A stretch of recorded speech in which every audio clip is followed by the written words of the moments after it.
The morning sun was hitting the kitchen counter in that specific way that makes dust motes dance in the air. It was a Tuesday, quiet and unremarkable. The smell of freshly brewed hazelnut coffee filled my small apartment in Chicago. Across from me, sitting at the breakfast nook, was Grandma Rose. She was buttering a piece of sourdough toast with the precision of a surgeon, her silver hair catching the light. My phone buzzed against the granite countertop. The screen lit up with a photo I hadn't changed in years, my older brother, Caleb, grinning beside a leased BMW he couldn't afford. I felt that familiar knot in my stomach.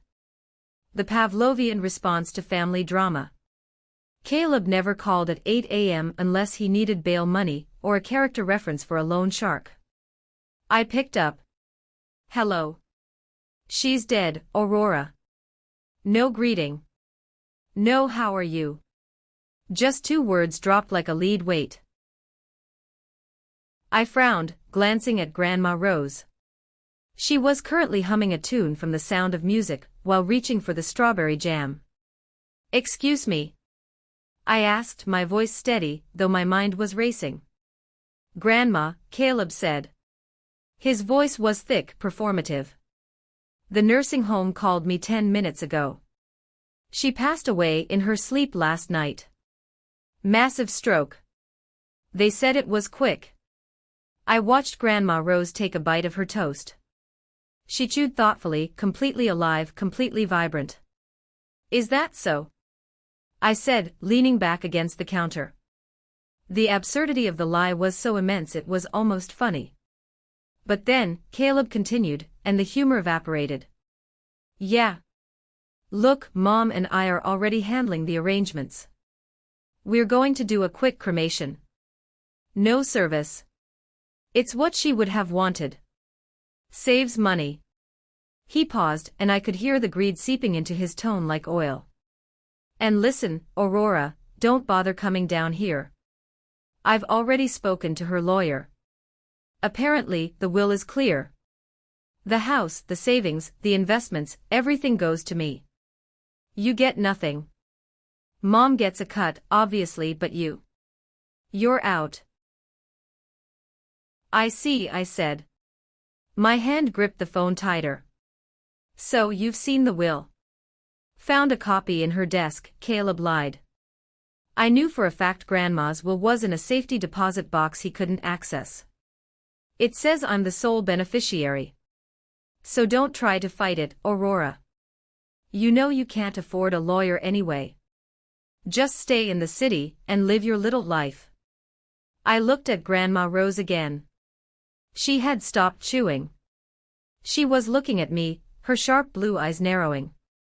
She pointed a trembling finger at the phone, then at herself, and raised an eyebrow. I put the phone on speaker and muted my side. Who is that? Grandma whispered. It's Caleb, I whispered back. He says you died last night. And that he inherited everything. Grandma Rose didn't gasp. She didn't cry. A slow, terrifying smile spread across her face. It was the smile of a woman who had taught high school history for 40 years and knew exactly how to dismantle a bully. She raised a finger to her lips, signaling me to stay quiet. I unmuted. Caleb, I said, my voice trembling, not with grief, but with the effort of suppressing a rage that felt volcanic. Are you sure? Did you see the body? I identified her myself over video call, he lied smoothly. It's done, Aurora. The funeral home is picking her up. Look, I have to go. I have to call the real estate agent. I mean, the coroner. Bye. The line went dead. I stood there, the silence of the apartment deafening. Well, Grandma Rose said, wiping a crumb from her lip. That boy always was a terrible liar. But he has excellent timing. Timing? I asked, my blood boiling. Grandma, he just declared you dead. He's trying to steal your house. We have to call the police right now. No, she said firmly. Her voice had a steeliness I hadn't heard in years. Not yet. She took a sip of her coffee, her hand steady. They think I'm dead, she mused. They think the board is clear. Do you know what people do when they think no one is watching, Aurora? They show you exactly who they are. She looked at me, and for the first time, I saw the pain behind her eyes. It wasn't the pain of dying, it was the heartbreak of a mother and grandmother realizing her family saw her as nothing more than an ATM machine. I want to see it, she said quietly. I want to see how deep the rot goes. We are going to let them have their funeral, Aurora. Are you serious? Dead serious, she winked, though her eyes remained cold. But first, pass me that notebook. We have some planning to do. I looked at my grandmother, this woman who had raised me when my own mother was too busy chasing new boyfriends, who had paid for my college tuition, who was the only reason I knew what love felt like. And I looked at the phone where my brother had just tried to erase her existence for a paycheck. Something inside me snapped. The sadness vanished, replaced by a cold, hard resolve. Okay, I said, grabbing her notebook and a pen. Let's plan a funeral. To understand why my brother thought he could get away with this, you have to understand where we were 3 months ago. You have to understand the betrayal. It was a rainy November afternoon. I had driven 3 hours from Chicago to my hometown to visit Grandma Rose. She had been living in her beautiful Victorian home, the house our grandfather built, until Caleb and my mother, Linda, decided she was too much of a burden. Without consulting me, they had used a questionable power of attorney to move her into the Shady Pines Care Center. The name sounded idyllic. The reality was a nightmare. When I walked into that facility, the smell hit me first. Urine, stale cabbage, and industrial bleach. It was the smell of neglect. I found Grandma Rose in a room shared with 2 other women. She was sitting in a wheelchair facing a blank wall. Grandma? I whispered. She turned. Her eyes were dull, her skin pale. She looked 10 years older than the last time I'd seen her. Aurora, she croaked. Please. Get me out of here. They stole my hearing aids. They said I don't need them. I stormed to the nurse's station. Where are her hearing aids? Why is she wearing a dirty gown? The nurse didn't even look up from her phone. Mrs. Harrison is under the care of her son, Caleb. He instructed us to keep costs down. Basic care package only. No extras. I felt the blood rush to my ears. I called Caleb immediately. What the hell is going on? I screamed into the phone. She's rotting in there, Caleb. She has money. She has a pension. Why is she in the budget ward? Relax, Aurora, Caleb's voice was dismissive. Mom and I decided we need to preserve the estate. Grandma doesn't know the difference anyway. She's senile. Why waste $3,000 a month on a private room when she forgets where she is half the time? We're saving that money for future family needs. Future family needs? You mean your gambling debts? I accused. Watch it, he snapped. I have power of attorney. I decide where she lives. You have no rights here. If you don't like it, feel free to pay for it yourself. Oh wait, you can't. You're just a glorified secretary. He hung up. I looked back at Grandma. She wasn't senile. She was depressed. She was heartbroken. And she was being imprisoned by her own son, so he could maximize his inheritance. That night, I didn't go back to Chicago. I waited until the shift change at 3 a.m. I walked into the facility through the side door which had a broken lock. Security was as cheap as the care. Grandma, I whispered, shaking her awake. We're leaving. Is it a jailbreak? She asked, a spark of her old self returning. Yes. A jailbreak. I packed her few belongings in a trash bag. I wheeled her out to my Honda Civic. It wasn't a kidnapping, I checked the legal statutes later. Caleb had medical power of attorney, but he didn't have legal guardianship over her personhood. She was an adult. She could leave if she wanted to. We drove through the night. I took her back to my apartment in Chicago. The next day, I sent an email to the facility stating that I had taken Mrs. Harrison for an extended family visit. I knew Caleb wouldn't care. In fact, he never even replied. He and Mom didn't visit her. They didn't call. As long as the monthly bill stopped coming to them, they didn't care where she was. For 3 months, Grandma lived with me. We got her hearing aids replaced. Good food. Sunshine. Her senility vanished the moment she was treated like a human being. But we never told Caleb or Mom that she was with me. They assumed she was bouncing between relatives or maybe back at the facility on my dime. They were so self-absorbed, so confident in their neglect that they never bothered to check. And that was their fatal mistake. They assumed she was a vegetable, rotting away in a corner, waiting to die so they could cash out. They didn't know she was sitting in my kitchen, doing the New York Times crossword puzzle in pen, listening to every lie they told. I looked at Grandma now back in the present moment. The contrast between the woman in that nursing home and the strategist sitting before me was stark. They threw me away like garbage, Grandma said softly, staring at her coffee cup. I raised him, Aurora. I paid for his first car. I paid for his wedding. And he threw me away to save a few dollars. We're going to make them pay, Grandma, I said, reaching for her hand. Oh, they will pay, she squeezed my hand back, her grip surprisingly strong. But not with money. We're going to take the one thing they value more than money. What's that? Their reputation, she said. And then, their money.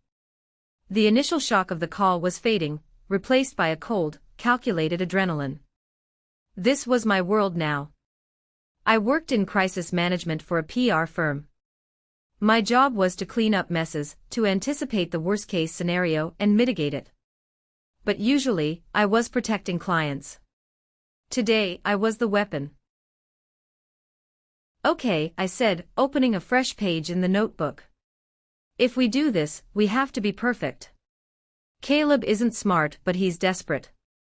And desperate people are dangerous. Grandma Rose nodded. He said he identified me. That means he's working with someone. A doctor or someone at the nursing home who is forging records. Fraud, I said, writing it down. Insurance fraud. Pension fraud. He thinks I died at the nursing home, Grandma mused. But the facility knows I left with you 3 months ago. How is he reconciling that? He's probably paying someone off to say you were readmitted, I theorized. Or maybe he just found a Jane Doe. Grandma, this is criminal-level stuff. If we expose this, he goes to prison. Good, she said, without an ounce of hesitation. He needs a timeout. A long one. My phone rang again. It was my mother, Linda. Put it on speaker, Grandma commanded, her eyes narrowing. I want to hear what my daughter has to say. I swiped answer. Mom? Aurora, Linda's voice was theatrical, dripping with a fake sorrow that made my skin crawl. Oh, honey. Did Caleb tell you? It's devastating. I heard, I said, forcing my voice to crack. I can't believe she's gone. I know, Linda sighed. I was just saying to Caleb, thank God she didn't suffer. And honestly, Aurora, it's a blessing. Her mind was gone. She wasn't living, she was existing. It's better this way. Grandma Rose's jaw tightened. She had been a math teacher for 30 years, her mind was sharper than Linda's ever was. Caleb said there's no funeral. I asked, baiting the trap. Well, Linda hesitated. We were thinking, maybe a small gathering on Friday. Just close friends and family. To say goodbye. But you don't need to come up, sweetie. It's a long drive, and we know you're busy with work. We'll send you the program. They didn't want me there. Why? Because if I showed up, I might ask questions. I might ask to see the body. Or maybe they just didn't want to share any potential cash gifts from the guests. I want to come, I insisted. She was my grandmother. I have to be there. Aurora, don't be difficult, Linda snapped, her tone shifting instantly. Caleb is handling everything. He's under a lot of stress. The estate is a mess. The house is falling apart. We have to front the costs for everything. If you come, where will you stay? Not at the house, we're cleaning it out. Cleaning it out? I asked. She died 12 hours ago, Mom. We have to move fast, Linda said defensively. Property taxes, maintenance, you don't understand these things.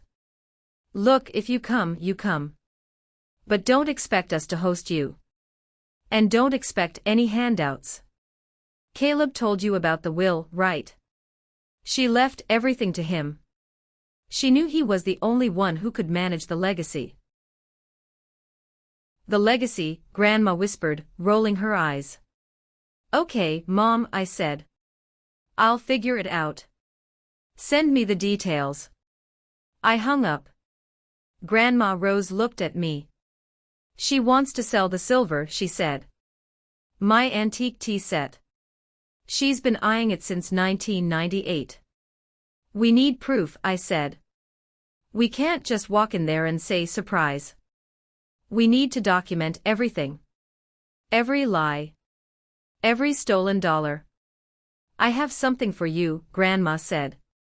She reached into her knitting bag, which she carried everywhere, and pulled out a small, leather-bound ledger. What is this? I started keeping this 5 years ago, she said. When Caleb started borrowing money for his businesses. Every loan. Every time he used my credit card without asking. Every time Linda took jewelry to get cleaned, and it never came back. It's all here. Dates, amounts, lies. I opened the book. It was meticulous. June 12th, Caleb asked for $5,000 for car repairs. Saw him driving a new lease 2 days later. August 4th, Linda took the pearl necklace. Said the clasp was broken. Saw her wearing it at the church gala. Grandma, I breathed. You knew. I hoped they would stop, she said sadly. I kept waiting for them to grow up. To be the people I tried to raise. But they just got hungrier. She looked up at me, her face hardening into a mask of determination. They declared war, Aurora. They killed me off to get to the treasure chest. So let's give them a show. You go to that funeral. You wear black. You cry. And while they are celebrating their victory, we are going to burn their kingdom to the ground. What about you? I asked. She smiled, will be the surprise guest. The next 24 hours were a masterclass in human depravity. Since I was the grieving granddaughter stuck in Chicago, Caleb and Linda felt comfortable ignoring me, which meant they got sloppy. I called the house landline, Grandma's house, around 2 p.m. I knew they would be there. Caleb answered on the second ring. Hello. I'm just checking in, I said, keeping my voice meek. How are you holding up? It's a nightmare, Aurora, he groaned. I heard the distinct sound of duct tape ripping in the background. They were packing boxes. So much paperwork. So many bills she left behind. Honestly, the inheritance might not even cover her debts. Debts? I asked. Grandma didn't have debts. The house was paid off in 1990. You don't know the half of it, he lied. She took out a reverse mortgage. She owed the nursing home thousands. I'm telling you, I'm probably going to lose money on this deal. I'm doing this out of love. Right, I said. Love. Hey, do you know the combination to the wall safe in the study? He asked abruptly. Why? Just looking for insurance papers, he stammered. For the funeral costs. Try Grandpa's birthday, I said. It was a fake combination. Hang on. I heard him fumbling with the keypad. Damn it. Didn't work. Are you sure? Pretty sure. Maybe she changed it. Useless, he muttered, away from the receiver but loud enough for me to hear. We're going to have to drill it. Caleb, please don't damage the house, I said. It's my house now, Aurora. I can burn it down if I want. I hung up and looked at Grandma. She was sitting at my dining table, listening via speakerphone. Her face was pale. There's nothing in that safe, she told me. Just your grandfather's war medals and my love letters. He's going to destroy the safe for nothing. He thinks the money is in there, I said. He's always looked for the shortcut, she shook her head. He thinks wealth is something you find in a box, not something you build. I turned to my laptop. I had access to Grandma's online banking. She had entrusted me with the passwords years ago when her eyesight started failing, so I could help her pay utilities. Caleb didn't know this. I logged in. My breath hitched. What is it? Grandma asked. The checking account, I pointed at the screen. Look at the pending transactions. There was a transfer initiated yesterday, the day she died. A transfer of $28,000. Almost the entire balance. Where did it go? Grandma asked, leaning in. To an account under the name Caleb Harrison Real Estate LLC. He emptied the account before the death certificate was even signed, I said, feeling sick. That's grand larceny, Grandma. That's a felony. Keep looking, she commanded. I clicked on the investment portfolio tab. It was locked. Account frozen pending probate, the screen read. He moved fast on the big accounts, I noted. He must have forged a death certificate immediately to trigger the probate freeze, so no one else could touch it. He's not smart enough to do this alone, Grandma said. The paperwork for probate takes days, not hours. Someone on the inside is helping him. Dr. Mason, I said. The name popped into my head instantly. Dr. James Mason was the family doctor in our hometown. He played golf with Caleb every Sunday. He was slippery, always in debt from his divorce, and had fewer scruples than a used car salesman. If Dr. Mason signed the death certificate without a body. I started. Then Dr. Mason loses his license and goes to jail, Grandma finished.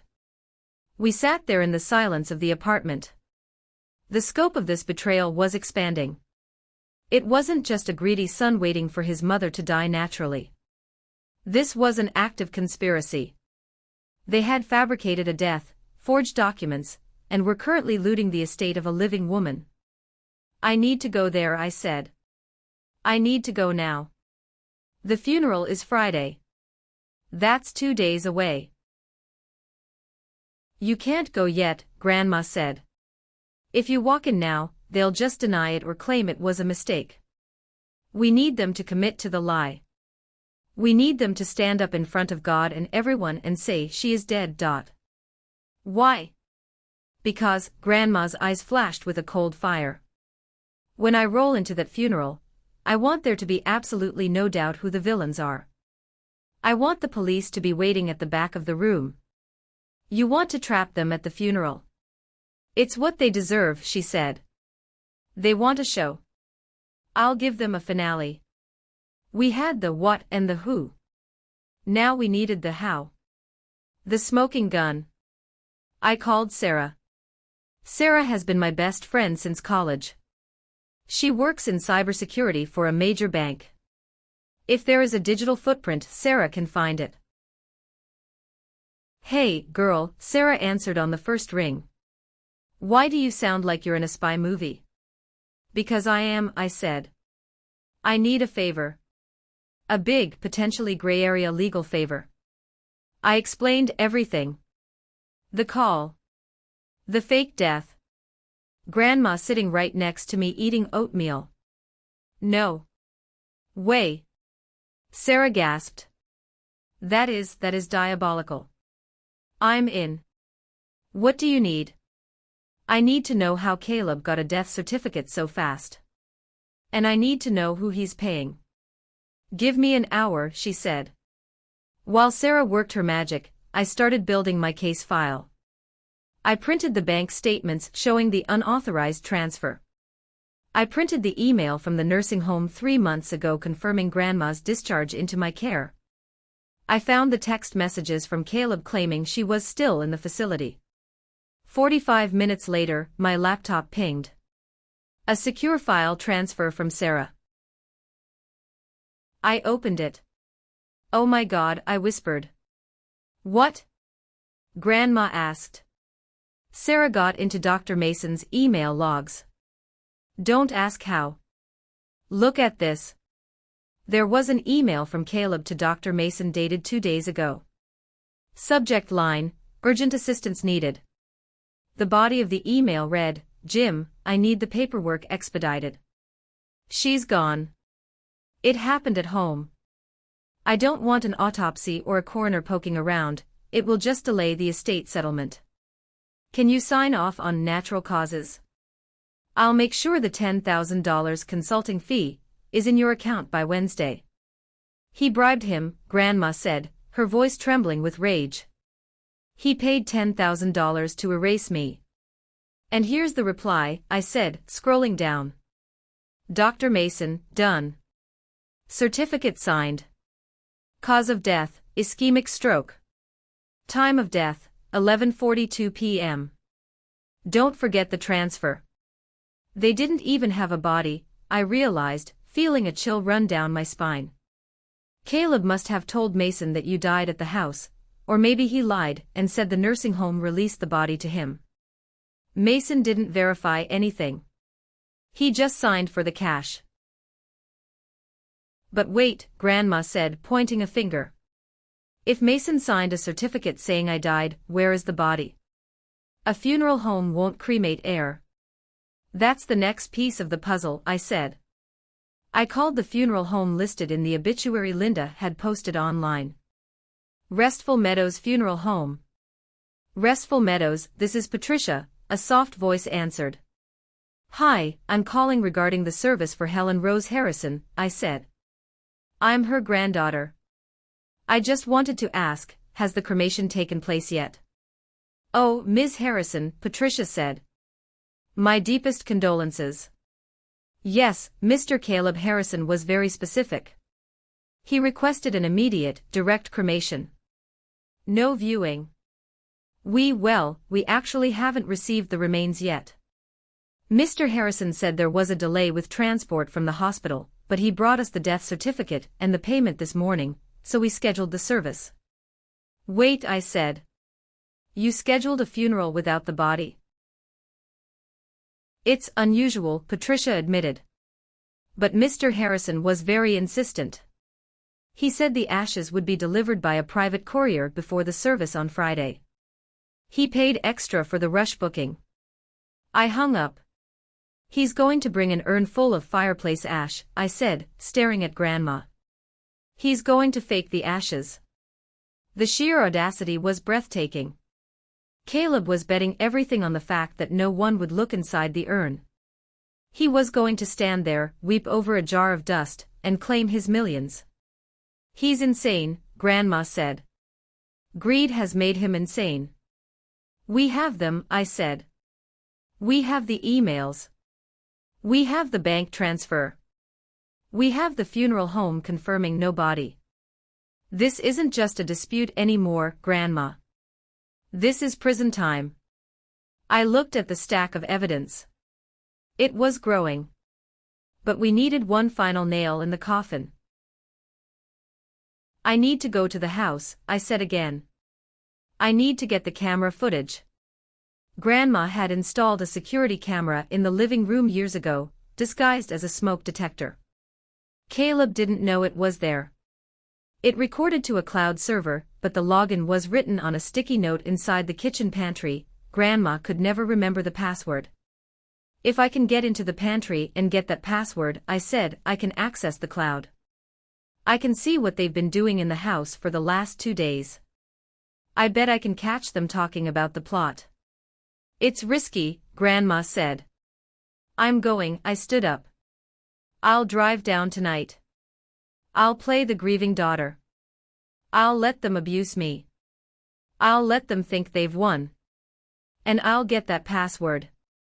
Just as I was packing my bag to leave for the 3-hour drive, there was a knock at my apartment door. I froze. Caleb. No, he was at the house.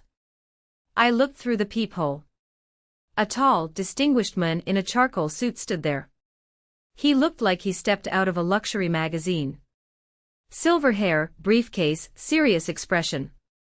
I opened the door, chain on. Can I help you? Miss Aurora Harrison, he asked. His voice was deep, resonant.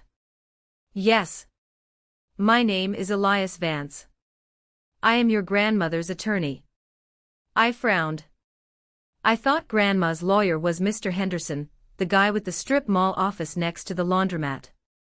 Mr. Henderson handles her traffic tickets, Elias said dryly. I handle her estate. Grandma Rose's voice drifted from the kitchen. Let him in, Aurora. It's okay. I unchained the door. Elias walked in, saw Grandma Rose eating a bagel, and bowed his head slightly. Mrs. Harrison. Good to see you looking so alive. Hello, Elias, she smiled. I assume you heard the news of my demise. Caleb called my office this morning, Elias said, setting his briefcase on the table. He demanded access to the Harrison Trust. He seemed to be under the impression it contains about $500,000.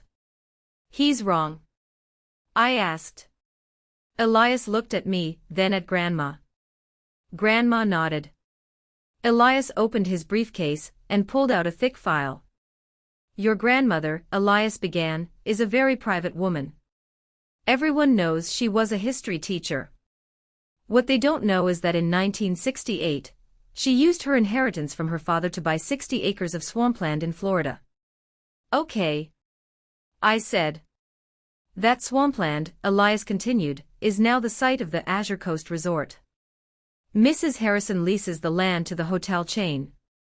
She doesn't run the hotel, she just owns the dirt underneath it. He slid a paper across the table. It was a balance sheet. I looked at the bottom line. I blinked. I looked again. Is that the comma? I asked, my voice squeaking. The Harrison Trust is valued at approximately $12 million, Elias said calm. Including the land, the accumulated lease payments, and her diversified stock portfolio. I stared at my grandmother. She was dunking her bagel in her coffee. Grandma? I whispered. You're rich. I'm comfortable, she corrected. I lived simply because I wanted you kids to value work, not money. I saw what money did to my cousins. It ruined them. So I kept it quiet. Does Caleb know? He suspects there is more than just the pension, Grandma said. But he has no idea about the Florida land. He thinks I just have a savings account. If he finds out. I started. He won't, Elias said. The trust is impenetrable. And the will is very specific. Elias turned to me. The will states that in the event of her death, 100% of the trust goes to you, Aurora. With a stipulation that you provide a monthly allowance to your father and mother, if they are in good standing. Me? I gasped. Caleb and Linda get nothing directly, Elias confirmed. Mrs. Harrison felt that giving Caleb a lump sum would be like handing a loaded gun to a toddler. And now, Grandma said, they get nothing at all. Not even the allowance. Attempted murder and fraud tends to void the good standing clause. This changed everything. This wasn't just about a house and a few $1,000s anymore. Caleb wasn't just stealing a pension, he was trying to hijack a fortune he didn't even understand. Mr. Vance, I said, Caleb thinks he has won. He's holding a funeral on Friday. I will be there, Elias said, a shark-like grin appearing on his face. I love a good funeral. Especially when the deceased is in the audience. We need you to bring the police, I said. We have evidence of fraud. I'll do better than that, Elias said. I'll bring the district attorney. He owes me a favor. One more thing, Grandma said. The deed to the house. The one Caleb is currently ransacking. Is it in the trust? It is, Elias nodded. Technically, he is trespassing on your property right now. Good, Grandma said. Aurora, go get that password. We need to see what he's doing to my house. I looked at these two old powerhouses, my grandmother and her high-powered lawyer, plotting the downfall of my brother. It was terrifying. It was beautiful. I'm leaving now, I said. I'll be at the house in 4 hours. Be careful, Aurora, Grandma said, her eyes softening. He's desperate. And he hates you. I know, I said. The feeling is mutual. I arrived at Grandma's house at 7 p.m. It was dark. The driveway was full. Caleb's BMW, Mom's SUV, and a rental van. I took a deep breath, patted the button camera I had pinned to my lapel, Sarah's gadget, and walked to the front door. I didn't knock. I used my key. The scene inside was carnage. The living room was full of boxes. Paintings were off the walls. The rug was rolled up. Mom was in the dining room, wrapping Grandma's silver in newspaper. Caleb was in the hallway, arguing with a mover. I don't care if it's heavy, just get it in the van. Caleb was shouting. They stopped when they saw me. Aurora. Mom said, looking annoyed rather than happy. I told you not to come. I wanted to see the house one last time, I said, keeping my voice shaky. Before it changes. Well, you're in the way, Caleb sneered. He was sweating, his eyes manic. We're busy. Moving assets to secure storage. Secure storage. I looked at the rental van. That looks like you're selling it. It's asset liquidation. Caleb yelled. God, you're stupid. We need cash flow to pay for the funeral. Do you have $10,000, Aurora? No? Then shut up. I walked into the kitchen. My heart was hammering. The pantry was on the left. I needed to get inside. Where are you going? Mom followed me. Just getting a glass of water, I said. Don't touch anything, she snapped. We inventoried everything. If a spoon goes missing, I'll know. Mom, she was my grandmother too, I said, letting a tear fall. Why are you being so cold? Because you're being dramatic, Linda sighed. Look at you. Crying. It's pathetic. She was old. She died. Move on. Caleb and I are the only ones being practical here. Practical? I asked. You're looting her house less than 24 hours after she died. We are managing the estate. Caleb stormed into the kitchen. He got right in my face. I could smell alcohol on his breath. You're just jealous, Aurora. You always were. You spent all that time sucking up to her, bringing her groceries, visiting her, and guess what? She left it all to me. Me. Because I'm the son. I'm the man of the family. She loved me, I said quietly. She pitied you, Caleb laughed. It was a cruel, ugly sound. She told me once, you know. She said, Aurora tries so hard, it's sad. She thought you were a loser.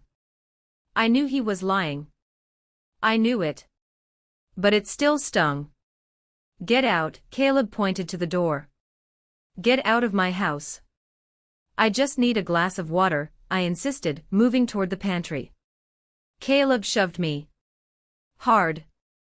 I stumbled back, hitting my hip against the counter. I said get out, he screamed. Or I'll throw you out. Caleb, stop.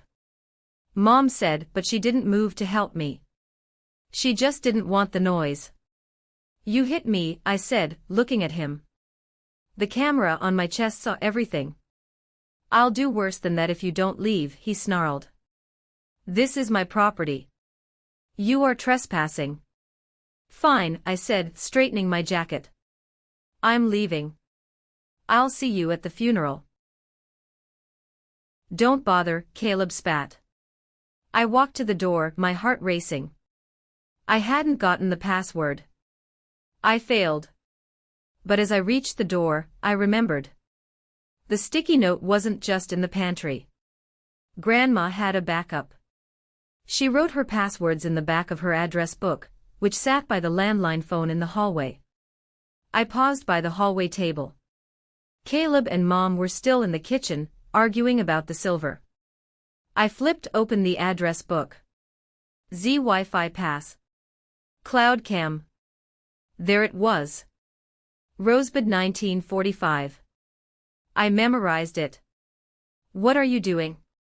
Caleb's voice boomed from the kitchen doorway. Leaving, I said. Just checking if you threw away my graduation photo. I walked out the door. I got into my car. My hands were shaking so hard I could barely put the key in the ignition. I drove 2 blocks away and pulled over. I pulled out my phone. I downloaded the security camera app. I typed in the username and the password Rosebud 1945. It loaded. A live feed of the living room appeared on my screen. I saw Caleb pacing. I turned up the volume. She knows something, Caleb was saying. Did you see how she looked at me? She knows nothing, Linda said, taping up a box. She's just a whiny brat. Forget her. Did you get the death certificate to the bank? Yes, Caleb said. But the funds haven't cleared yet. Mason said it takes 48 hours. We just need to get through this funeral. Once the ashes are buried, it's legally closed. No body, no autopsy, no questions. What about the urn? Linda asked. I filled it with ash from the fireplace and some kitty litter for weight, Caleb laughed. Nobody will know the difference. I recorded the screen. Got you, I whispered. I got you. Friday morning. The sky was gray, a perfect backdrop for the theater of the absurd that was about to unfold. I arrived at the funeral home early. Elias Vance was already there, sitting in the back row, looking like the Grim Reaper in a tailored suit. He gave me a barely perceptible nod. The room was filling up. Caleb had really gone all out, with Grandma's money, of course. There were massive floral arrangements, a string quartet playing sad music, and a catered buffet. He had invited everyone, the mayor, his business partners, old neighbors. He wanted a big audience to witness his ascendancy to head of the family. At the front of the room, on a velvet pedestal, sat a gold-plated urn. The urn of kitty litter. I took a seat in the second row. Mom saw me and frowned, but she was too busy playing the grieving daughter to cause a scene. She was wearing a black dress that looked brand new, probably bought with the stolen credit card. She was dabbing her eyes with a lace handkerchief. Caleb was working the room. He was shaking hands, accepting condolences, looking solemn and burdened. Thank you for coming, I heard him say to the local pastor. She was a saint. It's so hard, but we must be strong. I checked my phone. Grandma Rose was in the van outside, parked around the back, with Sarah. They were waiting for my signal. The service began. The pastor, who barely knew Grandma, gave a generic speech about a life well lived. Then, it was Caleb's turn, He walked to the podium. He adjusted the microphone. He looked out at the sea of faces, his face a mask of practiced sorrow. "Friends, family," Caleb began, his voice catching theatrically. "We are here to say goodbye to a legend. Helen Rose Harrison was more than a mother. She was my rock. I dug my nails into my palms to keep from screaming. Mom, excuse me, Grandma, she always told me, Caleb, you are the future. She trusted me. In her final days, when her mind was fading." He paused for effect. "She held my hand. She looked at me and said, 'Take care of everything. I leave it all to you because I know you are the only one strong enough.'" A few people sniffled. Linda let out a loud sob. "It breaks my heart that she's gone," Caleb continued, wiping a fake tear. "But I find comfort knowing she is at peace. She died quietly, in her sleep, exactly how she wanted. And I promise, as the heir to her legacy, I will honor her memory by." I stood up. The sound of my chair scraping against the floor echoed in the silent room. Caleb stopped. He glared at me. "Aurora. Please, sit down. This is my time." "She didn't die in her sleep, Caleb," I said, my voice clear and loud. The room went deadly silent. People turned to look at me. "Aurora, sit down." Mom hissed. "You're embarrassing us." "She didn't die in her sleep," I repeated, stepping into the aisle. "And she didn't leave you anything." "She's hysterical with grief," Caleb told the crowd, trying to regain control. "Please, someone escort her out." 2 funeral home attendants stepped forward. "Actually," I said, raising my phone, "I think the deceased would like to say a few words herself. I text Sarah, now." The double doors at the back of the room burst open with a bang. Every head turned. Sarah pushed the wheelchair in. And there, sitting upright, wearing a bright red blazer and a pearl necklace, was Grandma Rose.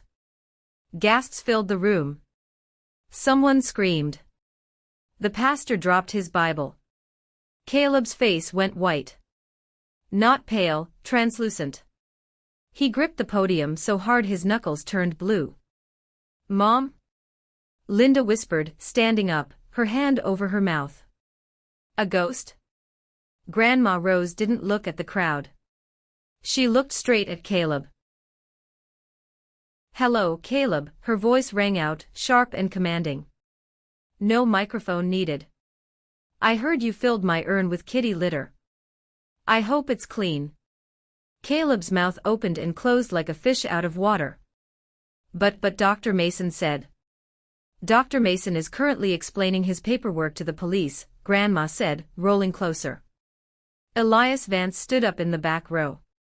"And you, Mr. Harrison, have the right to remain silent."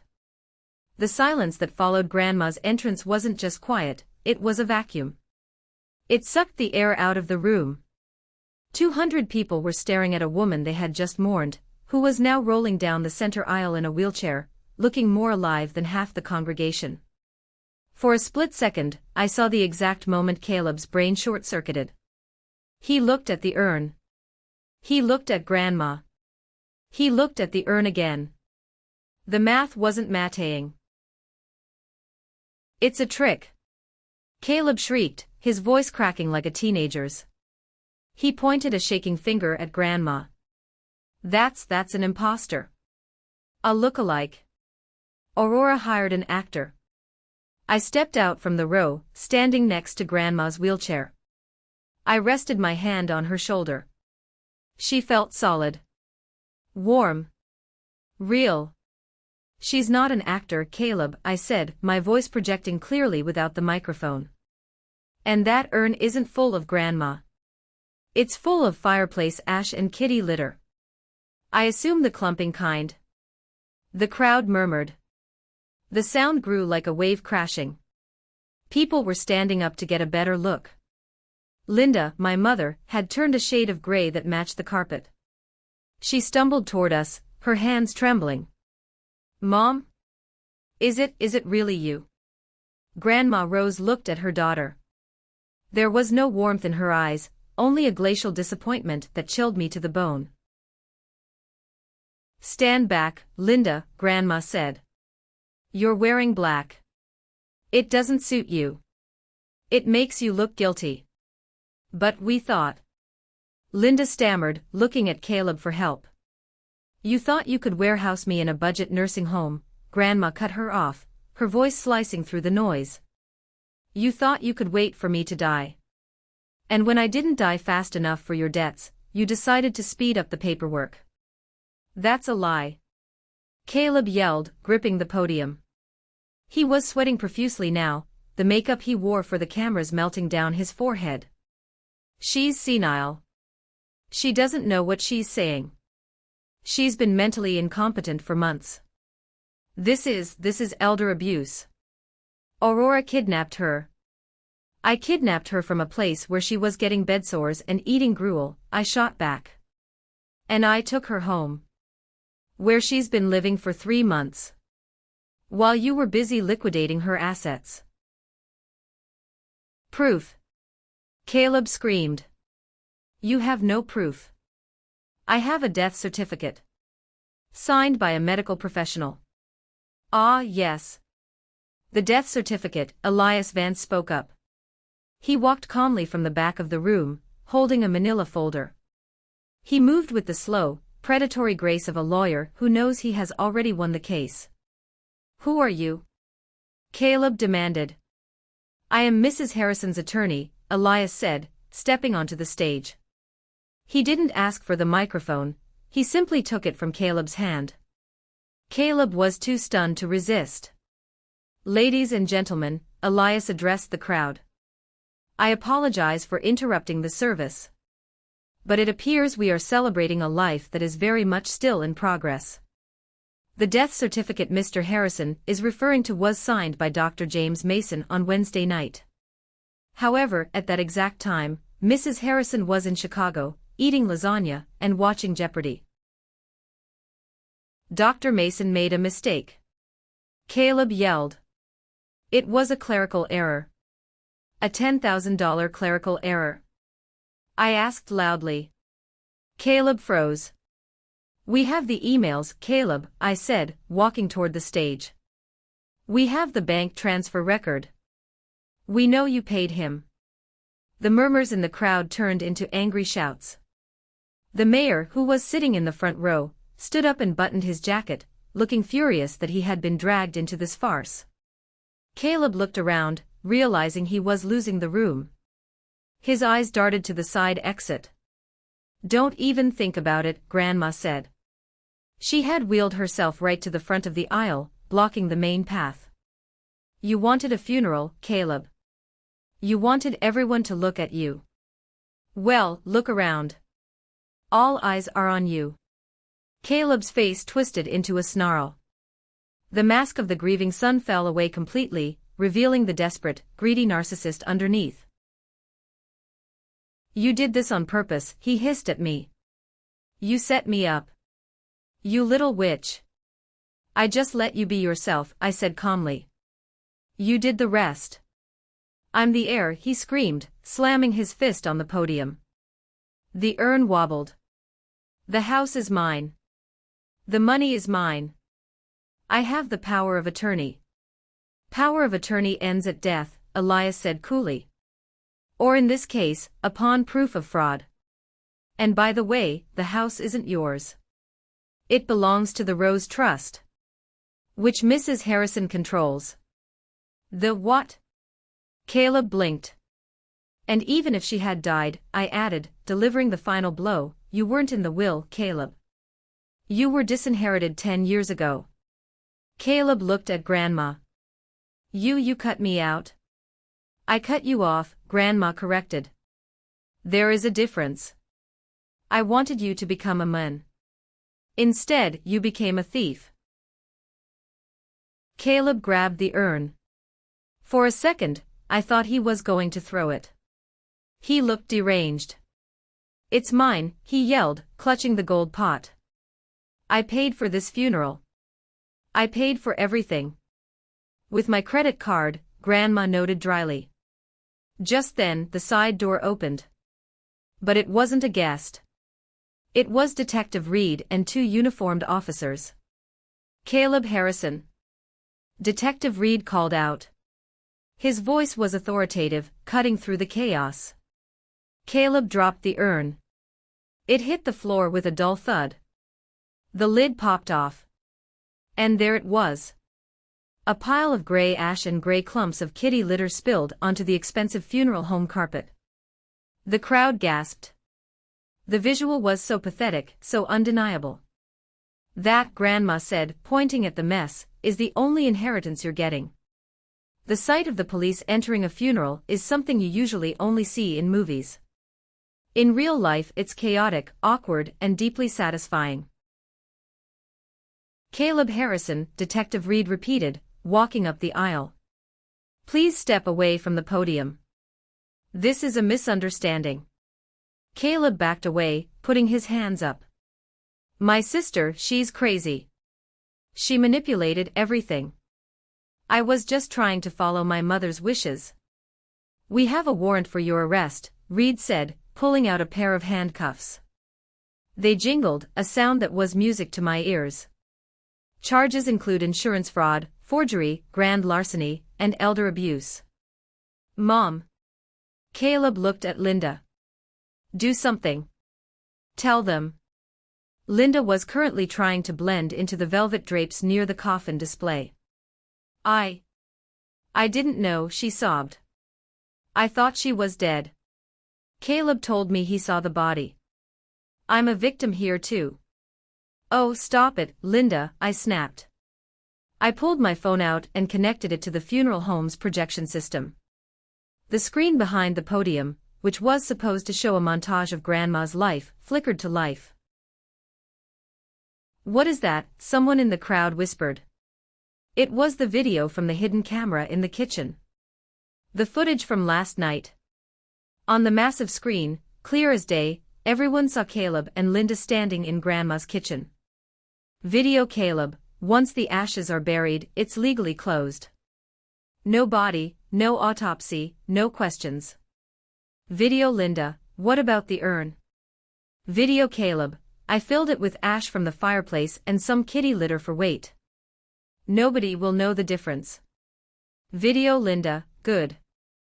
As long as we get the insurance payout by Monday. I need to pay off the credit card before they decline the funeral catering. The gasp from the room was collective. It sucked the oxygen right out of the space. Linda stopped crying instantly. She stared at the screen, her mouth open. There was no way to spin this. No way to gaslight their way out. They were caught in 4K resolution plotting to defraud a dead woman. Turn it off. Caleb screamed, lunging for the projector. Officer number 2 tackled him. It happened in slow motion. My brother, the man who had bullied me my entire life, the man who called me a loser, was slammed face first into the carpet next to the pile of kitty litter. You have the right to remain silent, the officer shouted as he wrenched Caleb's arms behind his back. Get off me. Do you know who I am? Caleb spit into the carpet. Yeah, the officer grunted, clicking the cuffs tight. You're the guy who faked his mother's death. Detective Reed turned to Linda.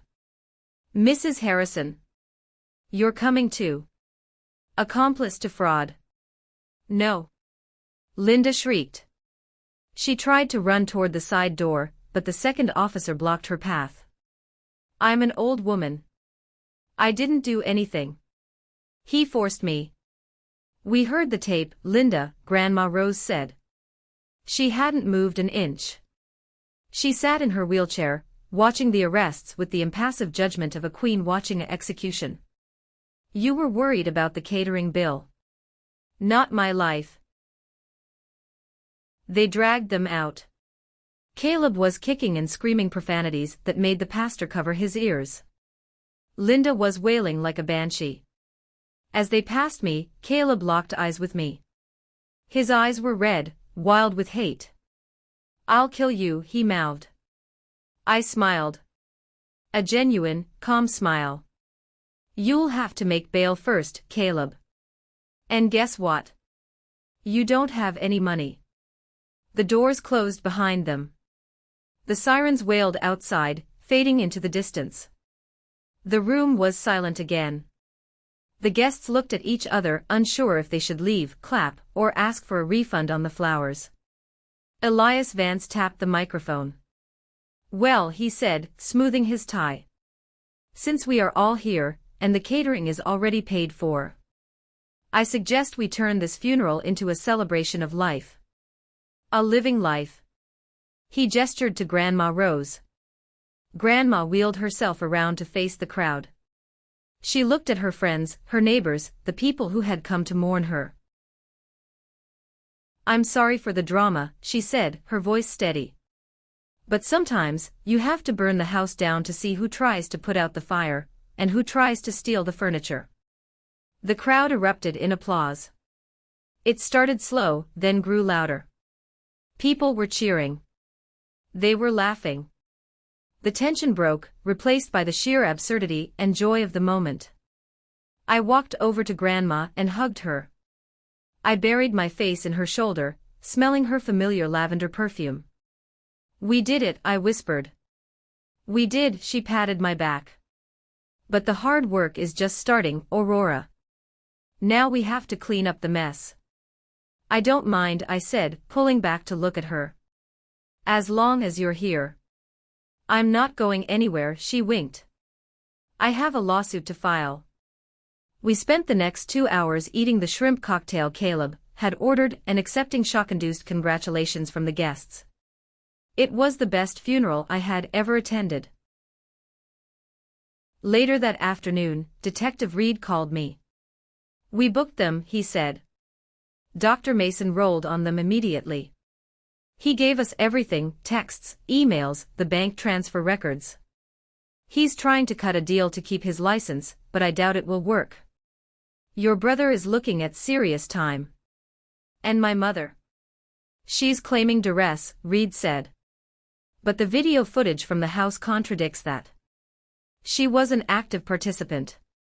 She's facing conspiracy charges. I hung up the phone and looked at the empty house, Grandma's house. We had returned there after the funeral. The boxes were still packed. The walls were bare. But it felt lighter. The heaviness of Caleb's greed was gone. Grandma was sitting on the porch, watching the sunset. Are you okay? I asked, sitting beside her.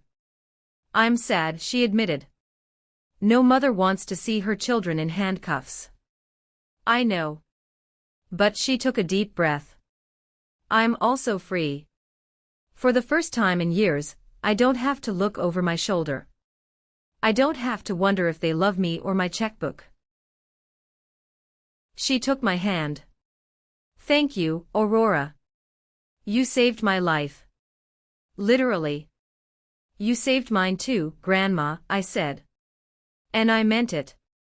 Before this, I was a doormat. I let them walk all over me. Now? I felt like I could take on the world. Now she stood up, dusting off her skirt. Let's go inside. I believe there is a bottle of champagne hidden in the back of the linen closet that Caleb missed. It's time for a toast. 3 months later, the dust had settled, but the landscape of our lives had changed forever. The trial was swift. The evidence was so overwhelming that Caleb's public defender advised him to take a plea deal. He pleaded guilty to 3 counts of fraud and 1 count of elder abuse. I went to the sentencing. I needed to see it. I needed the closure. The courtroom was cold and smelled of floor wax. Caleb walked in wearing an orange jumpsuit. He looked smaller. The arrogance that had defined him his entire life had evaporated, leaving behind a bitter, hollow shell. He had lost weight. He wouldn't look at me. The judge was a stern woman who had clearly seen the video of the funeral. She didn't hold back. Mr. Harrison, she said, looking down her glasses. Your actions were not only criminal, they were morally repugnant. You attempted to erase a living human being for financial gain. You violated the sanctity of family and the law. She sentenced him to 5 years in state prison, with no possibility of parole for the first 3. When the gavel banged, it sounded like a gunshot. A final punctuation mark on Caleb's reign of terror. As the bailiff led him away, he finally looked at me. There was no anger this time. Just fear. He was alone. His friends had vanished. His business partners had sued him. His wife had filed for divorce the day after the arrest and taken the kids to her sister's in Ohio. He had nothing. Dr. Mason fared slightly better on prison time, 2 years, but he lost everything else. The medical board revoked his license permanently. He was disgraced, bankrupt, and working in the prison library. Then there was Linda. My mother avoided prison time by turning state's witness against Caleb and Dr. Mason. She painted herself as the confused, manipulated elderly mother who just did what her son told her. The jury bought it enough to give her probation. But her punishment was arguably worse than prison. Because of the fraud, the good standing clause in the Rose Trust was activated. Elias Vance enforced it ruthlessly. Linda was cut off. No allowance. No access to the family funds. She lost her condo. She lost her car. She had to move into a state-subsidized efficiency apartment on the other side of town. It was a grim, gray building with thin walls, ironically, very similar to the nursing home she had forced Grandma into. She called me once about a month after the trial. Aurora, her voice was small, scratchy. It's Mom. I was sitting in my office in Chicago, staring at the skyline. Hello, Linda. I need help, she cried. They turned off my heat. It's freezing. I don't have money for groceries. Aurora, please. I'm your mother. You can't let me live like this. Just send me a few $100s. Grandma won't know. I felt a pang of guilt. It's hardwired into us, isn't it? To help our parents. To fix things. But then I remembered the nursing home. I remembered her wrapping the silver while I cried. I remembered her standing by while Caleb shoved me. I can't do that, I said firmly. Why, she shrieked. You're rich now. You control the trust. You're just being cruel. No, Mom, I said. I'm being a parent. You and Caleb never learned that actions have consequences because Grandma always bailed you out. Well, the bailouts are over. You have a roof over your head. You have food stamps. You are surviving. That is more than you gave Grandma. I hate you, she whispered. I know, I said. Goodbye, Linda. I blocked the number. It hurt. I won't lie. Cutting off your own mother feels like cutting off a limb. But it was a gangrenous limb. It was killing me. And now that it was gone, I could finally heal. I flew back to Florida the next week to check on the Azure Coast Resort. It was magnificent. 60 acres of pristine beachfront. Grandma Rose was waiting for me in the penthouse suite, which she had permanently reserved for herself. She looked radiant. She was wearing a floral kaftan and holding a martini. How was the flight? She asked. Good. First class is dangerous. I could get used to the hot towels. Get used to it, she smiled. You earned it. We sat on the balcony, listening to the waves crash. I was thinking, Grandma said. About the money. What about it? It's too much for 2 people, she said. I don't need $12 million to play bingo and drink gin. So what do you want to do? I want to start a foundation, she said, her eyes sparkling. The Rose Shield Foundation. I want to hire lawyers to help elderly people who are being financially abused by their families. I want to pay for private investigators to check on nursing homes. I want to be the nightmare for every greedy child who thinks their parents are just a payday. I grinned. It was perfect. It was vengeance, repurposed into justice. I love it, I said. I'll run the operations. I was hoping you would say that. She handed me a folder. I already had Elias draw up the papers. You're the CEO. With a salary, of course.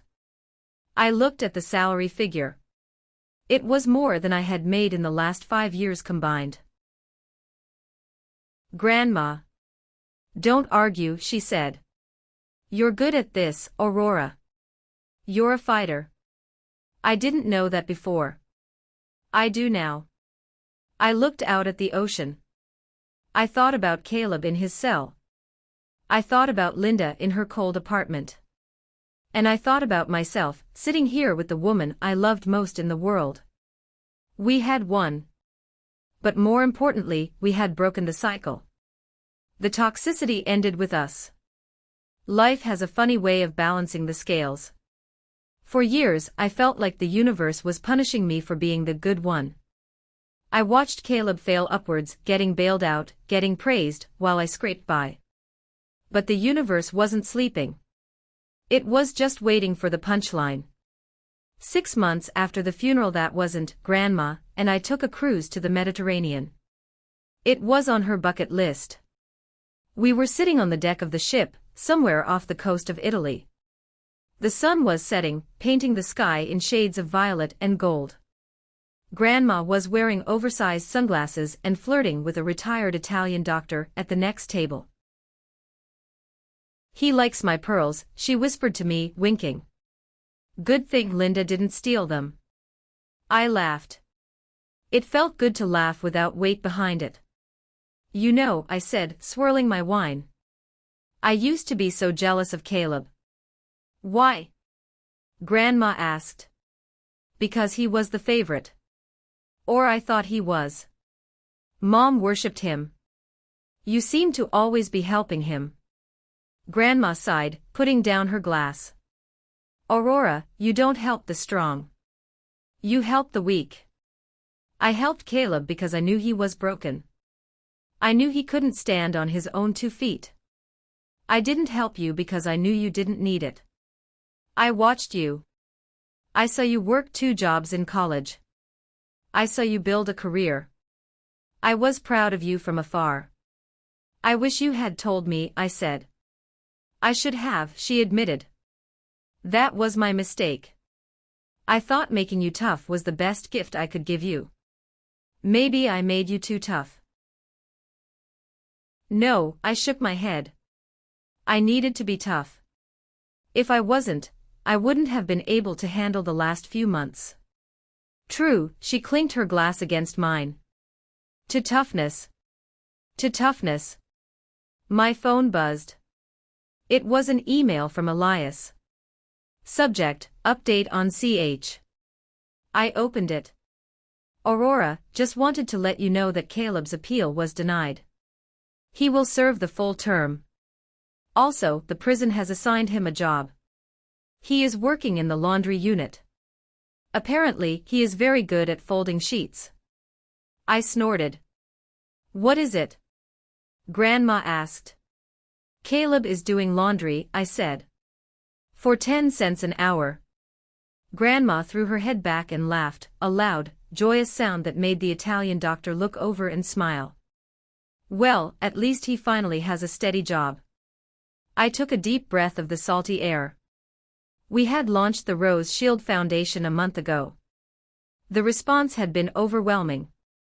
Thousands of emails from people, mostly women, mostly caregivers, who were watching their inheritance be stolen, or their parents be neglected. We were already working on 5 major cases. We were going to save lives. I looked at the camera, well, the imaginary camera of my life. I thought about all the people out there who might be in my shoes. Who feel invisible. Who feel used. If you are listening to this, and you feel like the Aurora of your family, the one who does the work while the Caleb gets the glory, listen to me. Keep the receipts. Document everything. Know your worth. And never, ever underestimate the power of a grandmother who has been pushed too far. Blood doesn't make you family. Loyalty does. Love does. Showing up does. Caleb and Linda shared our blood, but they were strangers. Grandma Rose. She was my soulmate. What are you thinking about? Grandma asked, nudging my foot with hers. I'm thinking, I smiled, that I'm really glad I picked up the phone that morning. Me too, she grinned. Now, help me up. They're playing Frank Sinatra in the lounge, and I intend to dance. I stood up and offered her my arm. She didn't need the wheelchair anymore, she never really did, not all the time. She took my arm, standing tall, vibrant, and victorious. We walked toward the music, leaving the shadows of the past far behind us, dissolving into the wake of the ship. Revenge is sweet. But freedom? Freedom is delicious. Thank you from the bottom of my heart for listening to my story. It was a long journey, but we made it. If you are a survivor, if you believe in karma, type the letter A in the comments right now. Let me see who stayed until the very end. You are the special ones. And if you have your own story of family drama, share it below. I read every single one. Don't forget to subscribe for more stories of justice served cold. Love you all.